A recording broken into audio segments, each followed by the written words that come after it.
Welcome to Pax Europiana here in front of Karađorđe and Santa Sava, and I want to talk now about the anti-Ottoman colonial liberation struggle of the Serbs with the help of the Russians.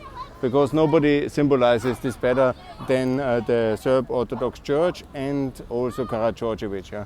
Because that's basically important to understand that what happened here is that the Byzantine Empire, when it fell to the Latin in 1204, it splintered in various parts. The Orthodox Church was one of the carriers of the Byzantine Empire here in the Serb kingdom, and that's basically the continuation of that one. That's very important to understand. You can only explain the Serb history in the Byzantinian terms and as a successor of Constantinople. That's basically what Belgrade is, together with Rome, together with Vienna, and Istanbul and Athens. There are several who have carried on Mount Athos. Yeah? So that's basically to understand why there is so much resistance towards Western integration from the Church, and why there is also some justification. Also, this was the front line to the Ottoman Empire. The power have shifted here so many times between the Habsburgs and the Ottomans. Belgrade fell 6-7 times, vice versa. And it was also this independence struggle. And obviously they saw the Habsburg as weak in support, and they bet their future with the rise of Russia after Peter the Great. They very much hoped for Russian support, and with Katharina then, and obviously there was the break with the Napoleon Wars, but then in the 19th century it was the rising power of Russia, the big military force, Austria in decline, Germany not interested, so it was basically Russia supporting. And here was also the big division between the two dynasties, and the Karađorđević, obviously the pro-Russian one, which has supported this liberation struggle. And that's all. In principle, nations have the right for freedom, and this liberation struggle, it's something I endorse. It was good, and they looked for allies. The Austrians were weak, as always, and the Russians were there. They had these plans to liberate the Balkan Christians. All fine. Yeah. It's I think it's good. Yeah, they succeeded. They liberated themselves, yeah, in various stages in the 19th century, and good. Yeah. But here comes the problem. Liberation cannot be then also going hand in hand with ethnic cleansing and with genocide. And from the beginning, it was the case. And here comes the case. It was not only a liberation struggle, but it was a struggle for ethnic purity, for religious domination of the Orthodox Church against Islam, and for the ethnic cleansing and the killing and genocide, yeah, of all people who were not fitting in their white Christian and Orthodox thinking. And here is what Curti always says: the first genocide, that was the Berlin Congress, where they got the southern provinces, like what is today Niš, and this territory, and they started that process. And then all the people who are now living in Durrës, in Pristina, this Muhacer, it's always called, these villages, that's basically the result of this first major ethnic cleansing. And so many Albanians were sent, they were forced, they were expelled, ethnically cleansed and killed in this process. And from there it started, and that is of course a crime. But you can say in that history it was happening quite often. That was the way they did things in the 19th century. But I would like to explain as well that we don't do these things today in the 21st century anymore. And there must be a distance to that one. That was the case back then, but now there must be a distance, and there must be a clear condemnation from Serbia of that policy of the past. That's very important. Secondly, the 1912 war. This is very important to understand in that context, because now when we come to the start of the World War I, but it has to be understood in the start of the Italian campaign, the big 1911 against Libya. And what happened then was the breakdown of the Ottoman Empire. Basically all the three empires were already totally undermined. The Habsburgian Empire, the Russian Empire, and especially the Ottoman Empire were already, by their ideological basis, but also by their military strength, in constant revolution and struggle. Since 1905, since the defeat of the Russians against Japan, basically from 1905 to 1918, it was constant revolution, actually until 26, in Russia. And a similar situation in the Ottoman Empire. It was in constant revolutionary struggle, especially after 1908, 7.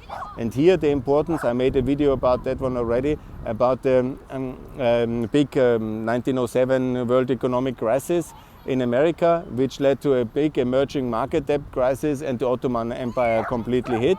And then came the Young Turk Revolution, and then of course the Italians saw the opportunity, then instigated by the Russians and coordinated by the Russians, the Balkan allies saw the opportunity in 1912, and then they conquered basically the Vardar Valley, that what is today Kosovo, and the Republic of Kosovo and Macedonia. And that's why I make this speech here now and this explanation. Because in 1912, when they conquered the area of Kosovo and of Macedonia, the Serbs, they were in alliance with the Bulgarians, Montenegrins and the Greeks. And what happened is that the Bulgarians made most of the fighting against the Turks, and the Greeks took Thessaloniki, they bribed the commander of Thessaloniki, that's all well documented. And the Montenegrins went to the north of Albania, and all these crises, the various ultimatums which came. And I want to explain that nobody really welcomed the Serbs in Kosovo and in Macedonia. So what was a legitimate freedom struggle at that stage in the 19th century, anti-colonial, turned the Serbs into an occupier of people, residents in today's Kosovo, and at that time it was a province of Ottoman Empire. It was not a liberation struggle anymore. There were almost no Serbs living, and the few Serbs that lived there didn't really inspire liberation. There was 500 years already under Ottoman imperial control, and most of them unhappy had already left to Serbia up there in the north. So nobody really wanted that liberation. There's a lot of documentation that the people felt Bulgarian and they were Albanian. That started the second genocide. This was the 1912, and that continued basically after the First World War in a constant upheaval from 1912 to about 22, when Kosovo was finally subdued with violence. And that was, of course, sometimes there were the Austrians from 15 to 18 during the military occupation regime.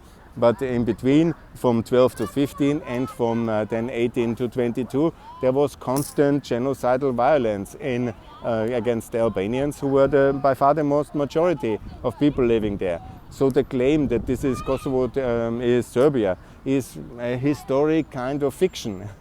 It was a Byzantine Empire. It was never really part of Serbia, and it should not have been in 1912 as well.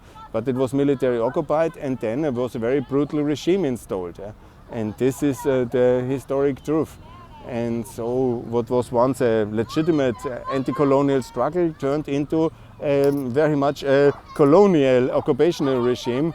And here's the origin of this whole crisis which we face. And I call for Serbia to confess these facts, to face these facts, and to not be in some kind of Byzantinian myths, because that's very unfortunate. We should really go to the facts of history, and then also accept the independence of Kosovo, and not to be stuck in kind of the Latin kingdom has destroyed the Byzantine Empire and we are the only carrier of the Byzantine reality. This is basically the founding myth of the Serbian Orthodox Church, and here I think it's important to destroy this myth and to come to terms to modernity and join the free world by changing the narrative and understanding the historic facts in the facts which are the facts. I mean, and there is no kind of Western anti-Serbian idea. It's just that the anti-colonial struggle has changed into a colonial occupation struggle, because the idea of land and of some monasteries has been so pervasive that then the reality of who was really living there, who had the right to live there, and who was basically then expelled and ethnically cleansed, that has then been the problem of basically from 1912 to 1999 colonial domination, with some short interruptions in the two world wars, of Serbia by people, the Kosovo Albanians, who never wanted to be living in that state, who were betrayed in the London conferences, in the Versailles conferences, and then in the post-war settlement as well.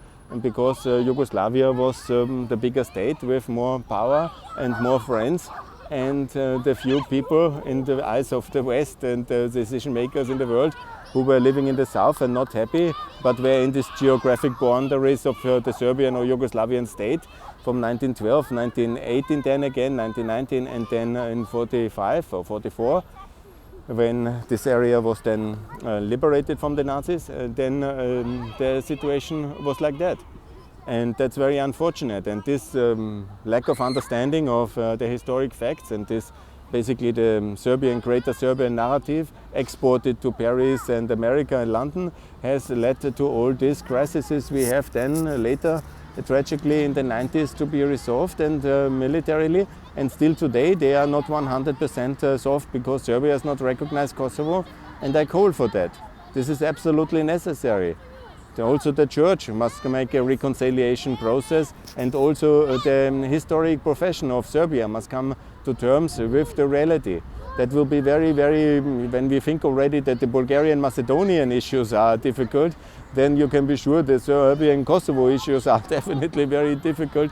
And I want to contribute to this debate with such videos like that, and also call for a joint historic commission to clear the air before we have another conflict or another war in the Balkans, just for basically this historic fact. And that's very much what I call for peace, but peace based on clear historic facts and for joint understanding about how history really was. And if that's impossible bilaterally, like it seems in Macedonia, Bulgaria, which is very much connected to the same conflict, yeah? Because the Bulgarians basically wanted to have also Macedonia, but were fighting in Thrace, or what is Adrianople. That was the big war in 1912-13, the constant war between the Turks and the Bulgarians. They had the brunt of the fighting, and in the meantime the Serbs were able, in a silent coalition with the Greeks, the Greeks were taking Thessaloniki and whatever, if you want, Western Thrace, and then the Serbs coming from the north took Kosovo and Macedonia, and the Bulgarians were the fools who were fighting and dying, but couldn't liberate Macedonia, which in all extents and purposes it was much more Bulgarian Albanian. That was the ethnic reality, and Turkish. So the whole area was, of course, after 500 years, a lot of Turks living there, a lot of Albanians, because that's basically Albania historically, and then it was Bulgarians. There were a few Serbs because they were living in the north, around Belgrade, obviously. And that's the historic fact. And so that has to be understood, I think, and that's very difficult for all sides. Now the reality is, of course, the reality, and we need to accept the reality as it is in Bulgaria and in Serbia, and we need to get everybody in the European Union, and somehow we have to solve all these narrative things, even when it sounds impossible, even when I think about it. But we cannot be blocked by ancient narrative and ideologies of whatever kind of perception, and that's why I make this series, to explain that. And I understand everybody's concern, but I call for peace, for mutual recognition, for solving the old issues, but in no way they can stand in the way of NATO and EU membership of all countries and mutual reconciliation. We have 1,000 such issues between French, Germany, the Luxembourgians and the Austrians and the Hungarians. We had border wars as well between the Austrians and Hungarians, and within the Czechs and Austrians we still have complicated bilateral relations, but we have overcome that all in the European Union and in NATO, and this is what I call for as well from here, from the Macedonians, Bulgarians, the Kosovarians, the Serbs, the Albanians, to be all together in NATO and EU. And then we can have historic debates for the next hundreds of years if necessary, but only inside. So that's my explanation to that historic narrative, identity issues and the issues of 1912. Thanks a lot for listening. More to come from Pax Europiana. Bye.